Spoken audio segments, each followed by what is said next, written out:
Astronomy is one of the world's oldest sciences. You can find evidence in it in the ancient Egyptian pyramids and the mysterious Stonehenge.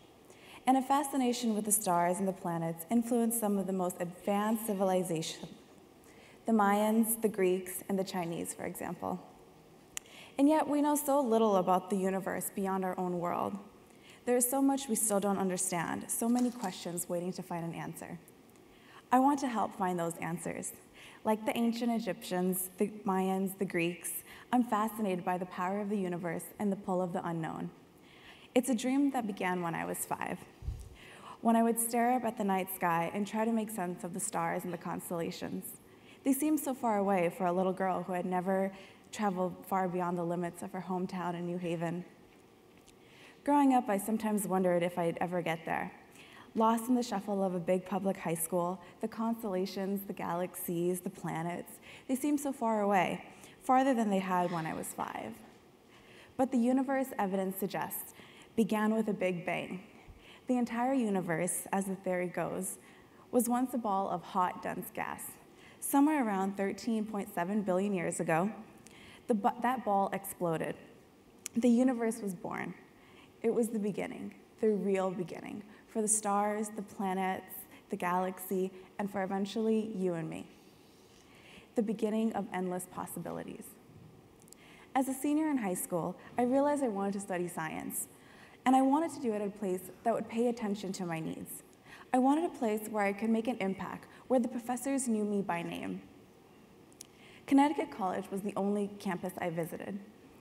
And deep down, I knew that I had found my perfect place. As much as I love astronomy, I wasn't always sure that it was exactly what I wanted to do. While exciting questions drew me to the field, there were others that left me very hesitant. Would there be a career for me? Would I be able to keep up? Without the help of Professor Michael Weinstein, the answer might have been no. Freshman year, in his intro physics class, I didn't do so well on my first exam. I might have given up, but Professor Weinstein wasn't ready to give up on me. With his help, his encouragement, and his dedication, I not only passed intro physics, thank God, I began to love it. The universe we now know is expanding at a faster and faster rate. And like the universe, my world is rapidly expanding too. Freshman year, I left the country for the first time to study green fluorescent protein in Vieques, Puerto Rico with Mark Zimmer. That same year, I assisted Professor Arlen Mans in his physics laboratory. In the summer of 2010, I interned with Professor Mohamed Diagne in his photomics lab, learning about the design and fabrication of semiconductors. Things just kept getting bigger. But in science, sometimes the biggest discoveries are the ones we didn't even know about. Scientific research takes a lot of work, a lot of patience, and sometimes a bit of luck. In my junior year, I began to plan for my funded internship through the college's Career Center, better known as CELS.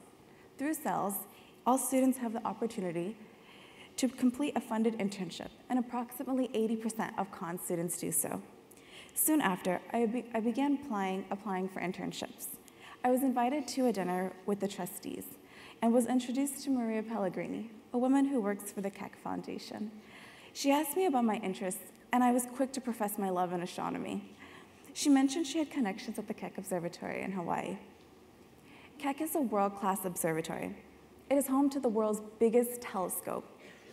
The most prominent astronomers that we have here use data from Keck, and even some of them never have the chance to go there and see it in person.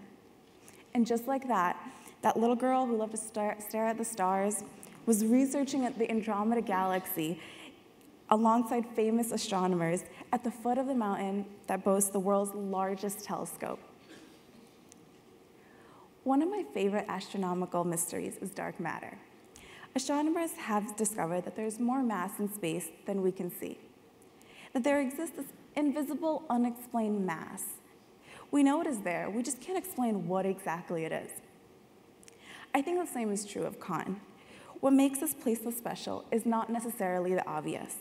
It's not just the small classes, but the way that the professors truly care about us. It's not about the funded internships, but the people who help you get there. And it's not about the degree. It's about the confidence and the experience you gain along the way. I have learned so much here about science, physics, astronomy, but also about myself. I learned to have confidence in my abilities. I've learned that I can do this, that I can actually make my dreams come true. And now, as a senior, I know that my dreams are within reach. Thank you.